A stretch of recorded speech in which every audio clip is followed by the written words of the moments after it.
पिताजी एक काम कर सकते हो, आपके रहने से इस घर में रोज कलह होती है, रोज झगड़े होते हैं। बाप समझ गया। बाप ने कहा बेटा आगे मत बोल, एक शब्द भी मत बोलना आगे, एक शब्द भी ये बाप बर्दाश्त नहीं कर पाएगा। तो जो कहने जा रहा है वो निर्णय मैंने पहले ही ले लिया है, रात ही मैंने निर्णय ले लिया है कि अब मुझे ये घर छोड़ देना चाहिए। अब इस घर में रहने लायक मेरे नहीं है, ये नरक हो चुका मेरे लिए, मैं जा रहा हूं बेटा। बच्चे ने इतनी हिम्मत नहीं हुई कि पिताजी ऐसा मत करो। जाने लगा वो बूढ़ा। पोते को बहुत प्यार करता था, बच्चे से ज्यादा पोते पर मोह था। दौड़ा दौड़ा, दादाजी तुम मत जाओ, मैं तुम्हारे बिना नहीं रह सकता हूं। लिपट गया दादाजी से आकर, दादाजी तुम मुझे छोड़कर मत जाओ, मैं कहां सोऊंगा, किसके साथ खेलूंगा, किससे बात, कौन मेरी डिमांड पूरी करेगा। दादाजी ने कहा बेटा, छाती से लगा लिया उस पोते को, मेरे बच्चे आज मेरा जाना बहुत जरूरी है, एक बात याद रख बेटे, अब मुझे जाने दे, ज्यादा मोह मत बढ़ा। उसने कहा दादाजी मैं तुम्हें नहीं जाने दूंगा। दरवाजे पर खड़ा हो गया।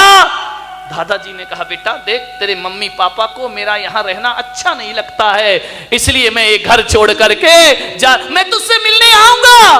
तू स्कूल जाएगा तो रास्ते में मिल लूंगा, सड़क पे मिल लूंगा। पोते ने कहा कि दादाजी चाहे कुछ भी हो जाए मैं तुम्हें जाने नहीं दूंगा। लेकिन बहू देख रही है, बहू ने बच्चे को घसीटा, चल अंदर। ज्यादा दादाजी दादाजी नहीं करना, जाने दो उनको। बच्चा दौड़ा दौड़ा गया दूसरे कमरे में। ठंडी के दिन थे, कड़कड़ाती ठंड। एक कंबल उठा के लाया। दादाजी आप कुछ नहीं ले जा रहे ना, ये कंबल ले जाओ, ये मेरी दादी का कंबल है, वो हरिद्वार गई थी तो वहां से खरीद के लाई थी, ये मेरे माँ बाप का नहीं है। माँ ने कहा चल दे दे कंबल, क्या बिगड़ता, इससे अच्छा कंबल ले आएंगे। दादाजी के कंबल दिया पोते ने, उसने छाती से लगाया कंबल को। यही मिला उसे पूरी जिंदगी में, जिसके लिए मकान दुनिया सब कुछ बसाई, ये कंबल हाथ लगा है लास्ट में। क्या मिलता इस आदमी को, कुछ नहीं। कंबल ले जाने लगा, पोता आया, बोले ठहरो दादाजी, ऐसे मत जाओ, आप जा रहे हैं, आपने मकान अपने बच्चे को दे दिया, ये सारा पैसा बहू को दे, मुझे क्या दिया आपने। अरे उसने कहा तू तो अभी बहुत प्यार कर रहा था बेटा, मेरे पास क्या है, ये माँ बाप तेरे हैं, ये मकान तेरा। नहीं दादाजी, आपसे मैं बहुत प्यार करता हूं, थोड़ी निशानी मुझे आपकी चाहिए। क्या लेगा बच्चे मेरे से, मेरे पास कुछ नहीं है। कैंची लेकर आया, कंबल को आधा काट दिया। माँ ने कहा पागल, ये कंबल क्यों काटा है, ना तेरे काम का रहा ना दादाजी के काम का रहा, दो टुकड़े कर दिए। बोले माँ मैं जानता हूं ये कंबल दादाजी के काम का तो नहीं रहा, लेकिन मेरे बहुत काम का है कंबल। बोले क्यों, बोले जैसे आप दादाजी को घर से निकाल रहे हो, और बड़ा होकर जब मैं तुम्हें निकालूंगा तो आधा कंबल तुम्हारे बहुत काम आएगा जिंदगी में, ध्यान रखना। मान्यवर, उस बूढ़े बाप की आंखें डबडबा गईं। मैं दूंगा तुम्हें, जब तुम अपनी कमाई का अपने पिता को कुछ नहीं दे रहे हो तो मैं भी तुम्हें क्यों दूंगा। आधा कंबल संभाल के रखूंगा मैं अपनी जिंदगी में। बूढ़ा चला गया, आधा कंबल सीने से लगाए चला गया। ना जाने कहां जा रहा है उसे नहीं पता, कहां जाएगा ये भी नहीं जानता है। वह चलते जा रहा, चलते जा रहा, चलते जा रहा, एक फोटोग्राफर की दुकान पे पहुंच गया। उसने देखा, ना जाने क्या सूझी बुढ़ापे में उसको, कंबल दबाए हुए सीढ़ियां चढ़ गया। फोटोग्राफर से बोला कि बेटा मेरी एक फोटो खींच सकता है। उसने कहा दादाजी को क्या हो गया, फोटो खींच दे। आंखों में कीचड़, टूटा हुआ चश्मा, फटा हुआ कंबल। उसने कहा दादाजी आइए बैठिए। उसको बिठाया। फोटोग्राफर ने रुमाल से दादाजी का मुंह साफ किया, इतनी जोर से बूढ़े ने उसके हाथ पकड़े कि बेटा, जिसकी गंदगी बचपन में साफ की, उन बच्चों ने मेरा मुंह ना पोंछा। एक बात याद रखना बारामती वालों, ये कभी कभी जो प्यार अपनों से नहीं मिलता वो पड़ोस में प्राप्त हो जाया करता है। उसने कीचड़ पोंछा, चश्मा सही किया। दादाजी ये चश्मा टूटा है, ये तार निकला है इसका, सही क्यों नहीं किया? क्या करूं बेटा, जो कल तक आंखों के तारे थे उन्होंने चश्मे का तार नहीं सुधरवाया। मेरे फोटो निकाली, फोटो निकालने के बाद दादाजी ने अपने जेब में हाथ डाला, एक फटा पुराना 5 का नोट निकाला।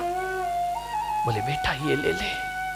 उसने कहा नहीं पिताजी, दादाजी अब पैसे नहीं चाहिए मुझे, मैं आपकी फोटो जरूर बना कर दूंगा। बोले मेरे पास कुछ नहीं बेटा, केवल ये फटा 5 का नोट है, तू रख, तेरे बहुत काम आएगा। उसने कहा नहीं दादाजी मुझे नहीं चाहिए। बोले रख ले बेटा रख ले। बोले मुझे नहीं चाहिए। तो बूढ़े ने कहा अपनी नहीं तो मेरी खुशी के लिए रख ले। दादाजी आपको ये 5 रुपया देने में खुशी मिलेगी? उसने कहा लाओ मुझे दे दो।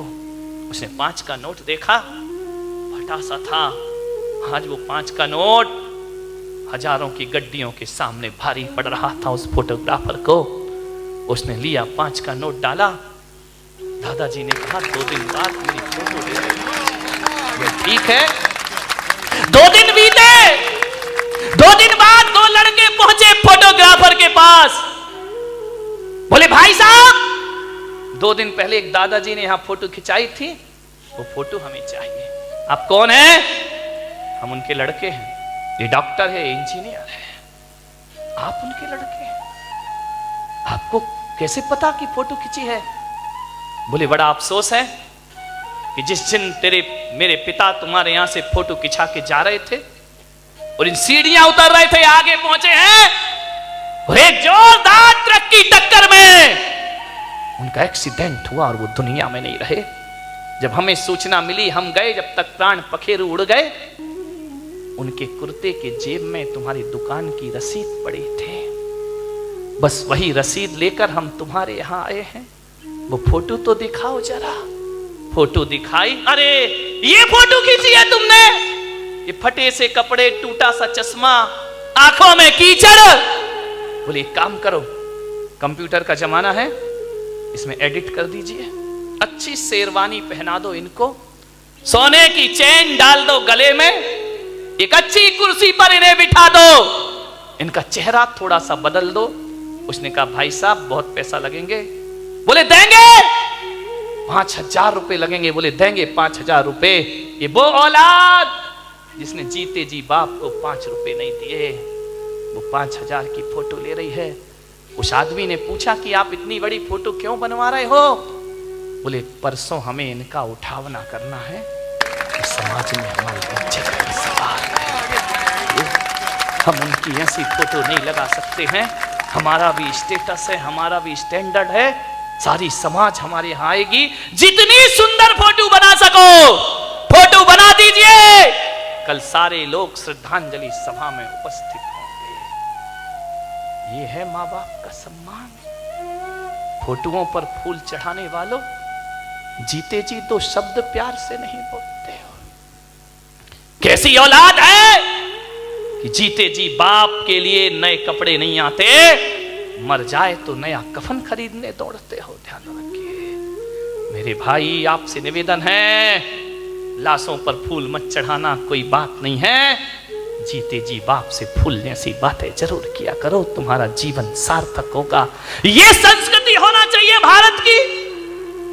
मेरे सानिध्य में मुझे बड़ा दुख है कि मैं संत होकर मुझे एक वृद्धाश्रम बनाना पड़ा जहां बुजुर्ग लोग रहा करते हैं। ऐसे ऐसे लोग आते हैं मेरे पास आंसू बहाते। हर एक घर की दुनिया से बाहर निकल के देखो, अपने ही घर को दुनिया मत समझिए। आते हैं मेरे पास, महाराज ये जिंदगी का अंतिम पड़ाव, कुछ व्यवस्था करो। हमारा बेटा हमें घर से, एक बेटा मेरे पास आया अपने माँ को लेकर, महाराज आपका वृद्धाश्रम बना है, आपका वात्सल्य धाम बना है, मेरी माँ को वहां रख दीजिए। मैंने कहा शर्म आना चाहिए तुझे, एक बेटा कह रहा है कि वृद्धाश्रम में रख दो। मान्यवर, मैंने उससे कहा तुझे तो चिल्लू भर पानी में डूब के मर जाना चाहिए। जिस मां ने कोख में रखा तू घर में नहीं रख सकता है, वापिस लेके जा इस मां को। बोले आपने क्यों बनाया वृद्धाश्रम? मैंने कहा मैंने इसलिए नहीं बनाया कि कोई औलाद अपने बाप को मेरे पास भेजे। नहीं भाई, ये तो मेरे लिए सबसे बड़ा पाप हो जाएगा। और मैं बारामती में कह रहा हूं पुलक सागर, इस देश से वृद्धाश्रम की परंपरा खत्म होना चाहिए, समाप्त होना चाहिए। एक भी वृद्धाश्रम इस देश में नहीं होना चाहिए, एक भी ओल्ड हाउस इस देश में नहीं होना चाहिए। ये बदनुमा दाग है भारतीय संस्कृति पर। लाल किला शान हो सकता है, कुतुब मीनार शान हो सकती है, ध्यान रखना ताजमहल शान हो सकता है देश की, लेकिन वृद्धाश्रम देश की शान नहीं है। ये भारतीय संस्कृति पर मारा हुआ तमाचा हुआ करता है। एक बेटा माँ बाप को वृद्धाश्रम में रखता है। मैंने उसे 1 घंटे समझाया, बेटा माँ को मत निकाल अपने घर से। 1 घंटे मैंने उसे समझाइश दी, वो अपनी माँ को वापस ले गया। ध्यान रखिए मान्यवर, मैं एक भावना रखता हूं, मेरा और हम जैसे संतों का जीना सार्थक हो जाएगा जब वृद्धाश्रम रातों रात खाली हो जाएगा। मेरे भाई, हर बेटा अपने माँ बाप को अपने घर ले जाए। कौन सी शान है ये? मैंने बनाया है इसलिए बनाया कि उन बुजुर्गों को सहारा दूं जिनके औलाद नहीं है। ध्यान रखिए, औलाद होने के बाद माँ बाप हमारे पास आए शरण में, बेकार की जिंदगी है ये। ध्यान रखिए, आपसे निवेदन है, एक बूढ़ी मां जिसने औलाद को पढ़ाया लिखाया, लेकिन वो औलाद उस बदमां से नफरत करती थी। धिक्कार है वो औलाद जो मां से नफरत करती है, पिता से नफरत करती है। यही नफरत थी उसे बस। वो कहता था मां तू मेरे सामने मत आया कर, तू मनहूस है, मैं तेरा चेहरा देखना पसंद नहीं करता हूं। मां रो लेती चुपके चुपके, पाल पोस के बड़ा किया, पढ़ाया लिखाया। औलाद कह रही हम तेरा चेहरा देखना नहीं चाहते, तू हमारे सामने मत आया कर।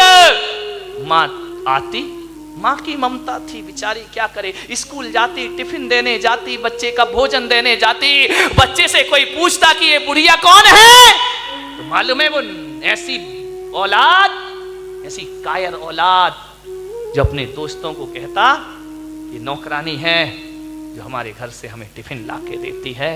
मां जब सुनती तो सीना छलनी हो जाता उसका, ये नौकरानी है, ये काम वाली है। घर में आके झगड़ा करता, तू टिफिन लेके मत आया कर मेरे स्कूल में, मुझे बहुत नफरत है तुझसे।